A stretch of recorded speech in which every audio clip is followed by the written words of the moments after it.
de Ageu. Eu ia pregar a mesma palavra, né? De manhã, mas o Espírito Santo, ele dirige, né? O Senhor João falou para mim de manhã, um senhorzinho de 70 anos. Nivaldo, eles vêm da Vila Formosa para a igreja, o filho e o pai. O filho tem 37, é o Paulo, e o pai 75 anos. Eles atravessam a cidade para vir na igreja, lá da Vila Formosa, é longe, gente. É lá perto de Sabopenha, meu Rodrigo mora lá, não mora, filho? Eles atravessam a igreja. Ele falou assim: pastor, que palavra bonita. Prega essa palavra aí de noite, pastor. Eu falei: amém, né, Senhor? Se for da sua vontade, vou pregar. Mas eu cheguei ali, abri minha Bíblia. Deus me deu esse versículo aqui. Ageu 2, versículo 19. Ageu, livro do profeta Ageu, está no Velho Testamento. Para você achar, não tem segredo. Você abre sua Bíblia em Mateus, primeiro livro do Novo Testamento. Aí você vai voltar 3 livros: Malaquias, Zacarias e o próximo de trás para frente é Ageu. Capítulo 2, versículo 19. Ageu 2:19. Eu prometo ser breve, para nós sairmos no horário da igreja. E eu conto com a sua presença aqui na quarta-feira, se você puder, para a gente fazer uma grande celebração para Deus no último culto do ano, dia 30, às 8 horas. Ageu 2:19 diz assim: ainda há semente no celeiro? Nem a videira, nem a figueira, nem a romeira, nem a oliveira tem dado seus frutos. Mas desde este dia vos abençoarei. De novo: ainda semente no celeiro? Deus perguntando. Nem a videira, nem a figueira, nem a romeira, nem a oliveira tem dado seus frutos. Mas desde esse dia vos abençoarei. Deixa eu contar a história para você até chegar nesse versículo, é rápido. O profeta Ageu, o ministério dele foi na época do rei Dario, um dos reis que dominaram na terra, um reinado forte, um rei Medo-Persa. Depois foi Ciro, antes dele Nabucodonosor. O povo de Deus, eles tinham abandonado a Deus. Eles tinham parado de servir a Deus. Eles não iam mais para o templo, não buscavam mais o Senhor. E aí, a Bíblia diz que começou a faltar tudo para eles. Inclusive aqui no capítulo 1, no versículo 3, diz assim: veio, pois, a palavra do Senhor pelo ministério do profeta Ageu, dizendo: é para vós tempo de habitardes nas vossas casas estucadas, e esta casa há de ficar deserta? Ou seja, Deus falou assim para o povo, Ageu 1:3: por que vocês estão só na casa de vocês, e a casa de vocês está estucada, ou seja, cheia, abençoada? Porque até então, nessa época, a bênção de Deus estava sobre o povo. Mas o povo, gente, se apegou tanto com as bênçãos de Deus, pastor, que eles não saíam mais da casa deles para ir para a igreja como vocês. Hoje vocês estão aqui, não foi? Vocês tomaram um passo: poxa, eu preciso ir para a igreja, preciso estar na casa de Deus, porque é assim que Deus nos quer. Então, o povo estava na casa deles, só cuidando daquilo que Deus deu a eles. Sim, Deus quer, Rodrigo, que nós cuidemos Mas Deus nos quer também adorando na casa dele. Hoje o culto de manhã tinha bastante gente, como agora. Deus não quer você só e eu apegado nas bênçãos. Deus foi bom com a gente esse ano. Deus proveu muito na vida da gente. Quantos testemunhos, né, pastora, passaram por este altar e Deus nos deu essa dádiva hoje, das duas irmãs, Aline e Luísa, testemunhar isso. Só que a gente, não pode só ficar apegado naquilo que Deus nos deu. Você viu que Deus usou o profeta Ageu para falar? Por que vocês estão... É tempo de vocês ficarem só nas vossas casas estucadas, ou seja, abençoadas? Vocês só querem ficar em casa? Porque eu dei comida para vocês, Deus falando. Eu abençoei, dei fartura, dei condições de vocês comprarem o que vocês queriam. Eu abençoo as plantações, abençoo a produção do campo, abençoo os animais, eu abençoo a terra com a chuva, os rios mantêm a água. E é tempo de vocês ficarem só nas vossas casas? E aí continua. Versículo 5. Ora, pois, assim diz o Senhor dos Exércitos: aplicai os vossos caminhos, semeais muito e recolheis pouco, comeis, mas não vos fartais, bebeis, mas não vos saciais, vestivos, mas ninguém se aquece, e o que recebe salário num saquetel furado. Deus estava dizendo: eu abençoo vocês, mas vocês nunca estão satisfeitos. Vocês comem, mas vocês dizem que ainda estão com fome. Vocês bebem, mas vocês ainda querem mais, vocês estão sempre com sede. Vocês têm salário, mas vocês falam que o salário não dá para nada. Vocês semeiam um pouco e recolhem e colhem pouco. Semeia muito e colhem pouco. Versículo 6. Então Deus estava dizendo: por que vocês, em outras palavras, são tão ingratos? Vocês comem, não se saciam, bebem, ainda têm sede, estão nas vossas casas repletas de tudo, e vocês deixam minha casa deserta. Está escrito isso. Deus cobra isso, né?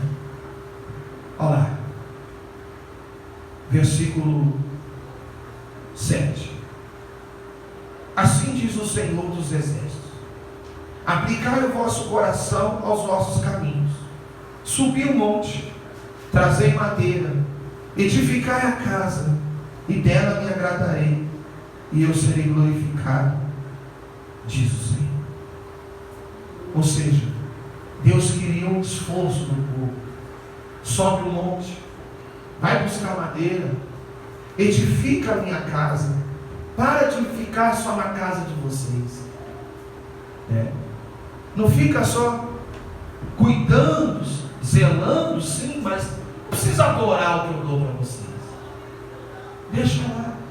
E a minha casa? Então Deus estava triste porque a casa deles, o povo dessa época de Ageu, estava toda abençoada. Deus olhava eles nas casas deles e falava: meu, Deus não fala meu, né? A gente fala: olha a minha casa, tem tudo.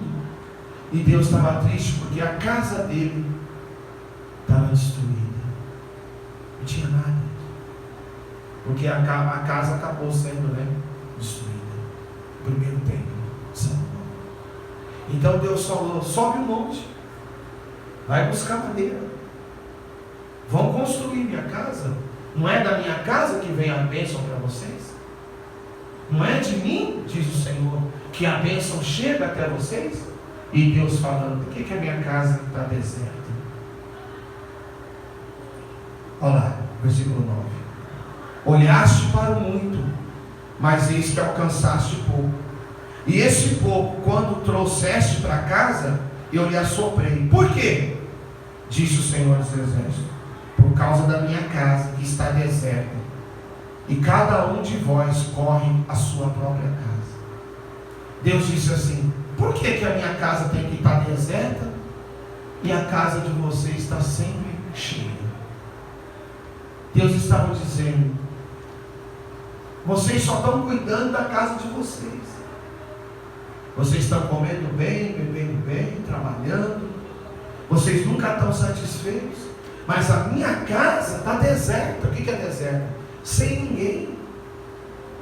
Vocês não vão construir minha casa? Não vão subir o monte buscar madeira?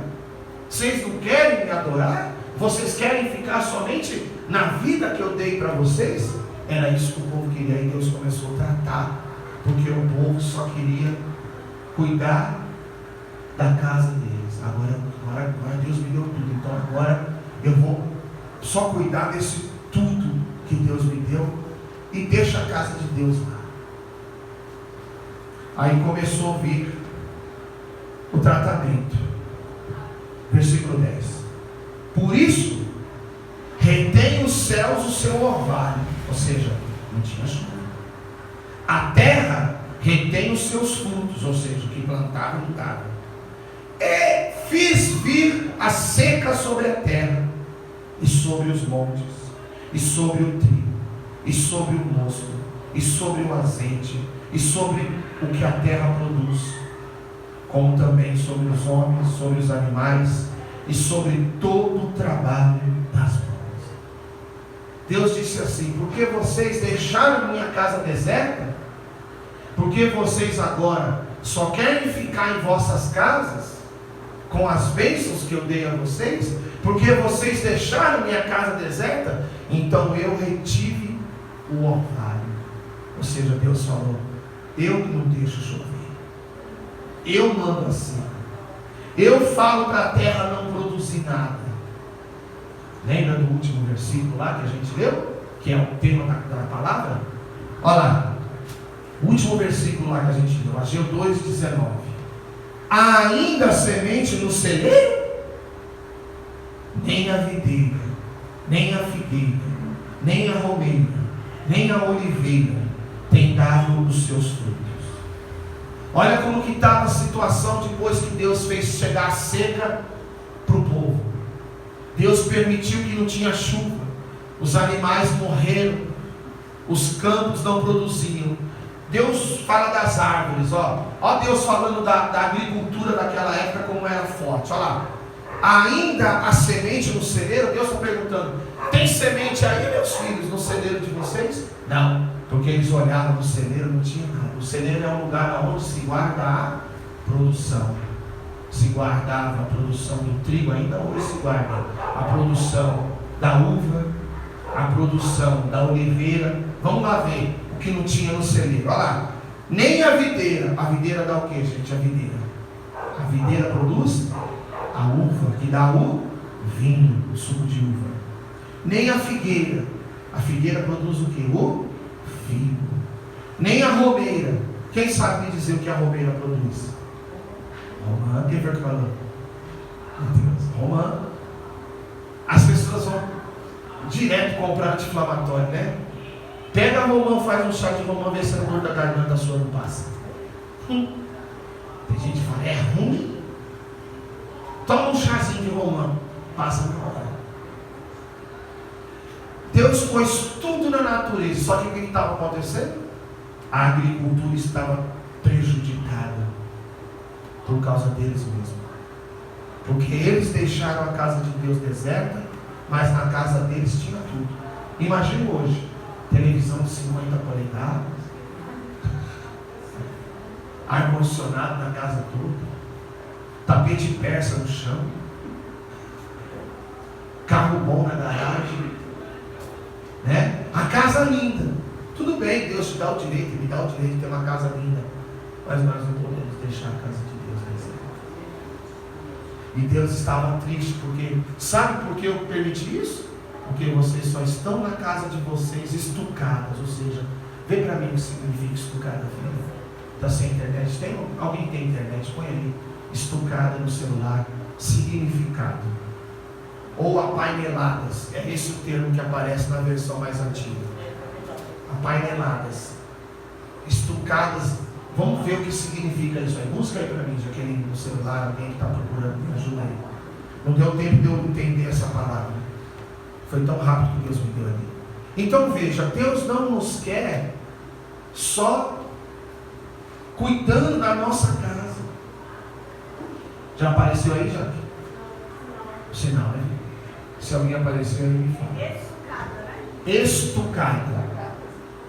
Deus não nos quer assim.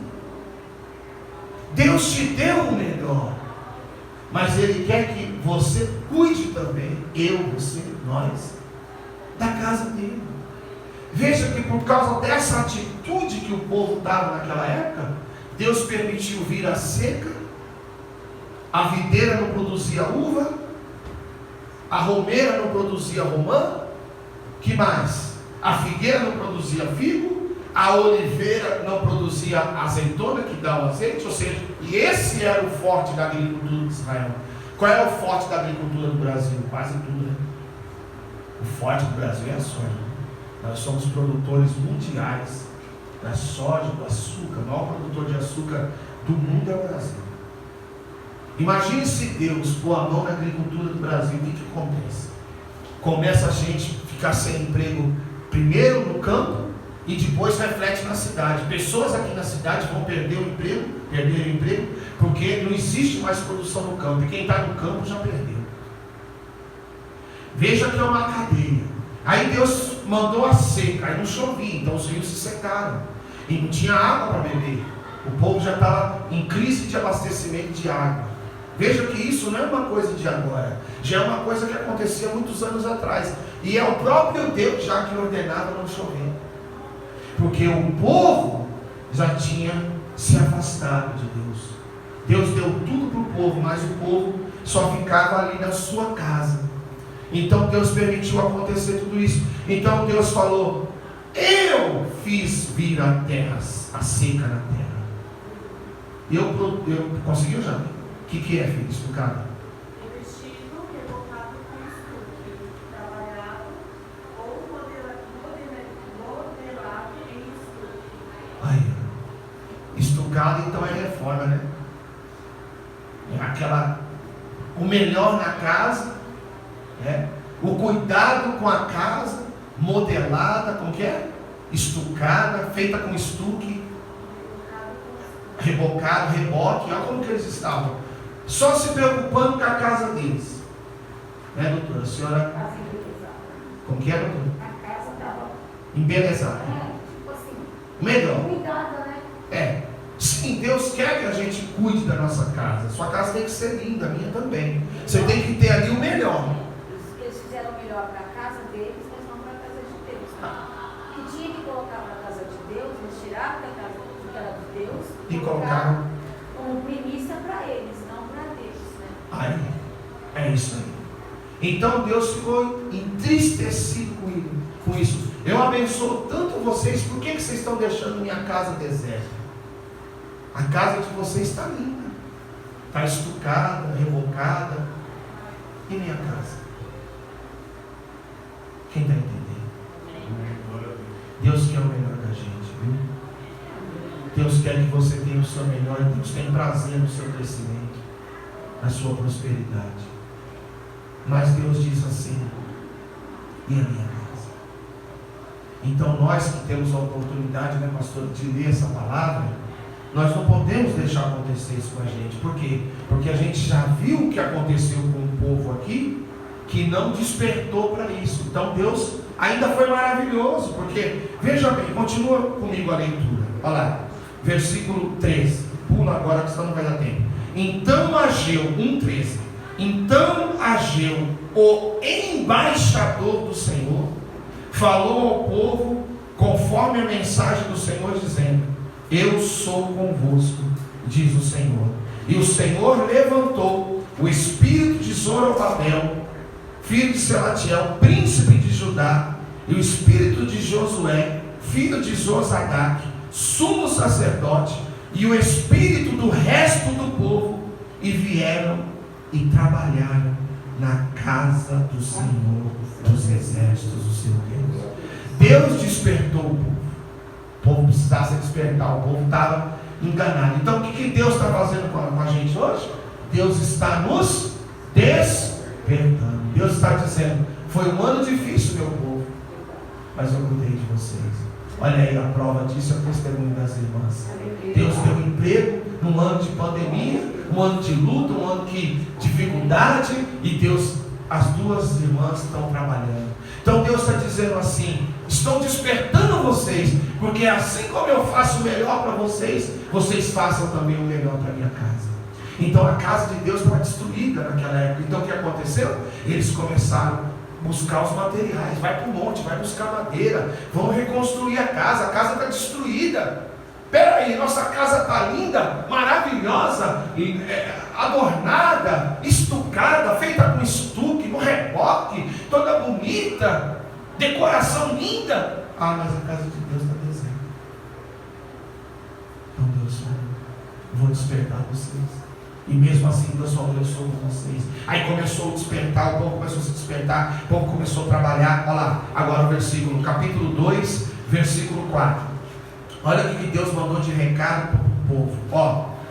Ora, 2,4: pois esforça-te, Zorobabel, diz o Senhor, e esforça-te, Josué, filho de Josadaque, sumo sacerdote, e esforçai-vos todo o povo da terra, diz o Senhor, e trabalhai, porque eu sou convosco, diz o Senhor dos exércitos.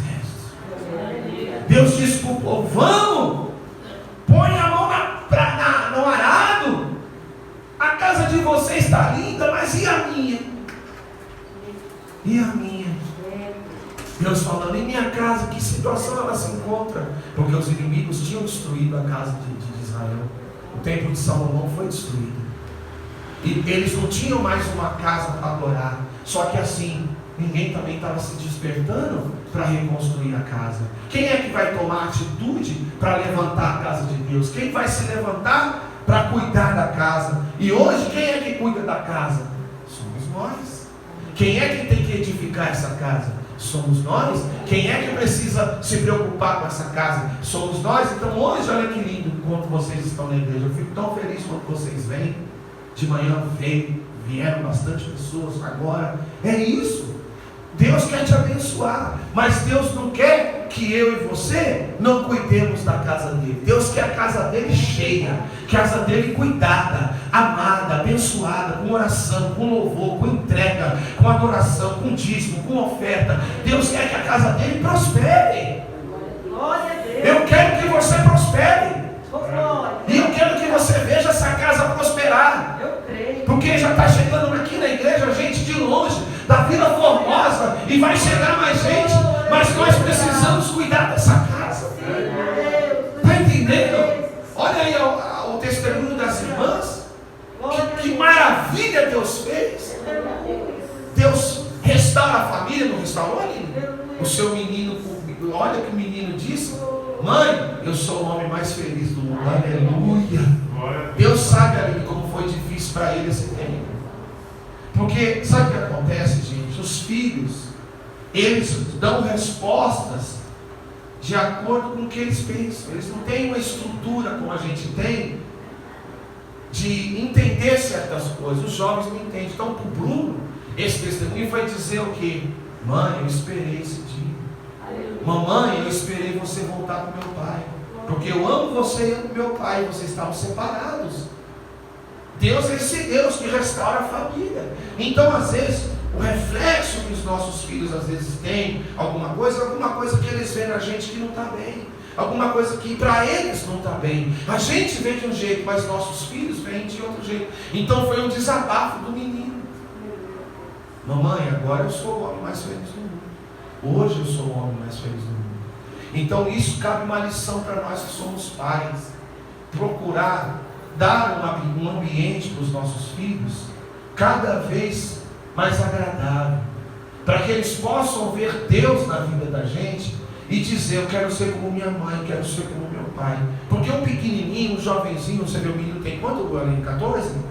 14, ainda não tinha entendimento. Agora que restaurou a família, o menino reagiu. Está entendendo? Então olha a responsabilidade que está sobre nós pais, né? De cuidar dos nossos filhos. Eu não estou dizendo que você tem que fazer tudo pelo seu filho. Não, não faça tudo pelo seu filho. Ensina para ele o que pode e o que não pode.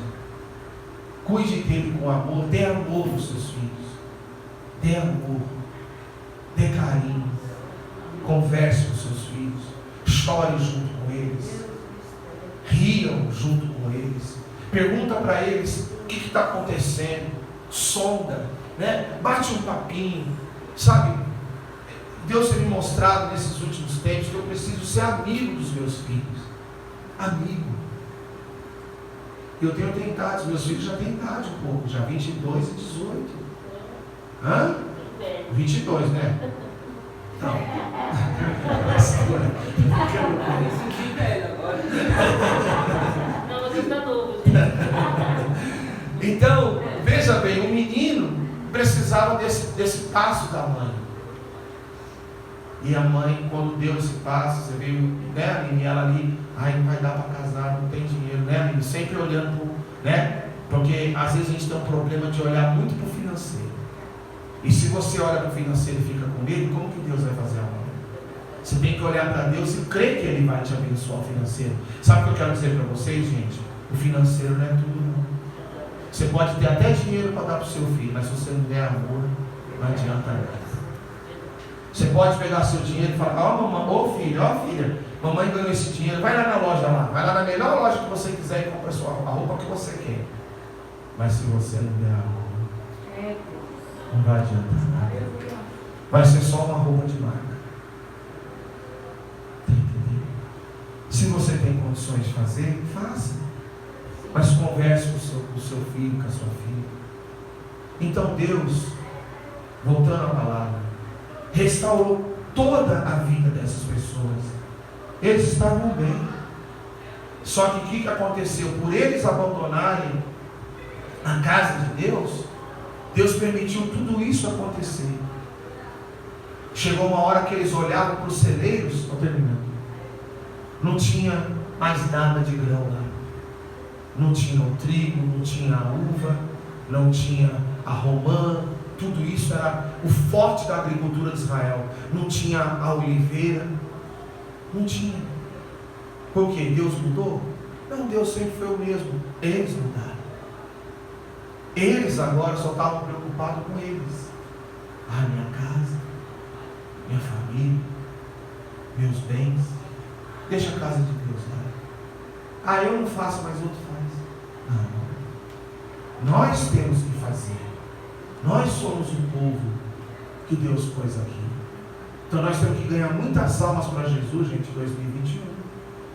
Nós temos que convidar pessoas para estar aqui. Porque Jesus está voltando e quem ficar aqui sem Ele vai ficar no mundo terrível. Olha o que está acontecendo no mundo. Agora dizem que já tem outra mutação do vírus. O Brasil já impediu entrar aqui os cidadãos da Inglaterra. Porque já tem muita contaminação lá de uma mutação, uma modificação desse coronavírus.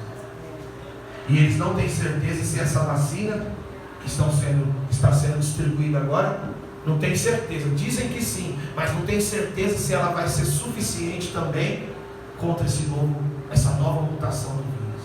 Gente, desculpa ser sincero, mas haverá ainda muitas pestes na humanidade. Por isso que nós precisamos se pegar com Jesus, porque Ele disse que haveria pestes na humanidade, guerras, rumores de guerra. E Ele ainda disse, ainda não é o fim. Isso ainda não é o fim.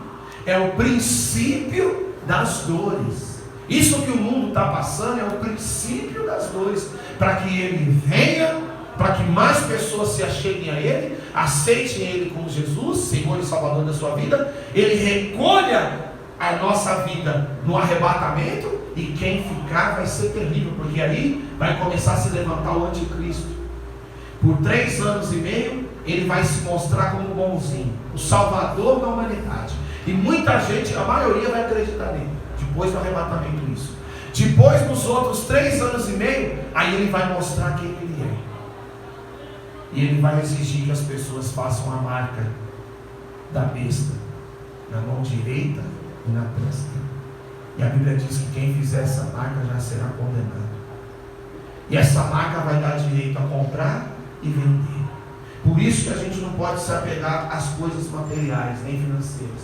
Porque quem tiver apegado a isso e não for no arrebatamento e ficar, a pessoa vai falar assim: não, se eu não fizer a marca eu não posso comer, eu não posso comprar, eu não posso beber, então eu vou fazer a marca da besta. E aí quem fizer a marca na mão direita ou na testa, a Bíblia diz que já estará condenado. Está escrito isso no Apocalipse. Então, veja que os tempos, gente, estão cada vez mais apertando.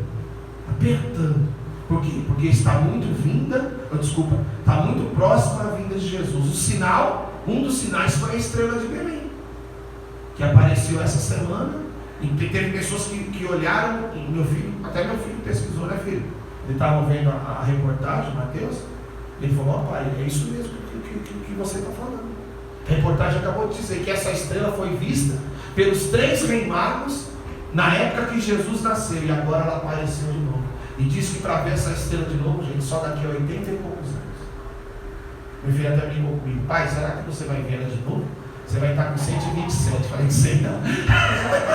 120, 127 é muito, hein, meu filho? Talvez você possa ver, mas eu com 127 eu já estou na glória da glória da glória. Então, gente, se apeguemos com Jesus, cuidemos da casa dele. Essa casa, ela é chamada casa de oração. Mas veja que lindo que Deus falou aqui no versículo 8, para terminar, agora termina. Ageu 2:8. Minha é a prata e meu é o ouro, disse o Senhor dos Exércitos. A glória dessa última casa será maior do que a primeira, diz o Senhor dos Exércitos, e neste lugar darei a paz, diz o Senhor dos Exércitos. Deus disse o quê? Que o segundo templo, a glória seria maior que o primeiro. Por quê? Porque o primeiro foi destruído na época do exílio. O templo de Salomão, o primeiro templo que Salomão, o filho de Davi, construiu, foi destruído. Então Deus queria o quê? Que eles construíssem o segundo, que foi esse. Que Deus falou: sobe, traz madeira e constrói minha casa. Por que minha casa está destruída, deserta, vocês não estão se preocupando? Isso vale para nós. Então Deus falou: a glória dessa segunda casa será maior que a primeira. E mesmo tempo falando com eles: se vocês se voltarem para mim, eu abençoarei mais vocês. Tanto que ele usa o termo e ele diz: minha é a prata, meu é o ouro. Deus estava dizendo: não adianta vocês correr atrás de dinheiro, eu dou dinheiro para vocês. Não adianta vocês correr atrás de dinheiro e deixar minha casa deserta. Não adianta vocês só quererem deixar a casa de vocês bonita e a casa de Deus deserta. Quem entendeu? Entendeu, irmão? Entenderam a palavra? Deus queria um cuidado com as coisas dele, com a casa dele. Aí foi nesse tempo que eles se despertaram, começaram a reconstruir, e aí ficou construído o segundo templo, o templo de Salomão. E aí foi destruído de novo. E aí tem a promessa, né? Os judeus esperam que vai ser construído o terceiro templo. Só que aí tem um mistério. Porque esse anticristo que se levantar depois da volta de Jesus, do arrebatamento, ele vai propor para os judeus a reconstrução do segundo templo. E os judeus vão aceitarem achando que é de Deus. Ele vai reconstruir o anticristo. Nós não vamos estar aqui mais. Em nome de Jesus estaremos arrebatados na glória. O anticristo vai propor a reconstrução do terceiro templo. Só que quando esse templo for construído, sabe o que ele vai fazer o anticristo? Ele vai entrar no templo, segundo as escrituras, segundo está escrito em Daniel, e ele vai se assentar no trono. Ele vai fazer assim: esse lugar aqui é meu. Só que aquele lugar é só do Senhor. E aí vão descobrir, aí ele vai se manifestar realmente quem ele é. E todos vão saber, inclusive os judeus, que é o anticristo. Aí é nessa hora que os judeus vão recorrer a Jesus, vão reconhecer Jesus como Messias, porque muitos não reconhecem Jesus como Messias. E aí é nessa hora que o Senhor vem ajudá-los. Aí já vai estar num outro evento. né? Armagedon, é isso? É isso aí. Não vamos esperar isso chegar. Porque nessa época, todas as nações vão se voltar contra Israel. E aí Israel vai clamar ajuda. E aí Jesus vem ajuda. Mesmo eles não reconhecendo Jesus, naquele momento que eles vão clamar, os judeus vão pedir ajuda, porque eles verão com os olhos deles o anticristo sentado dentro do trono no terceiro templo de Salomão. É isso que vai acontecer. Então, gente, vamos amar a Deus e cuidar da casa do Senhor também. Cuide da sua vida espiritual. A prata e o ouro Deus te dá.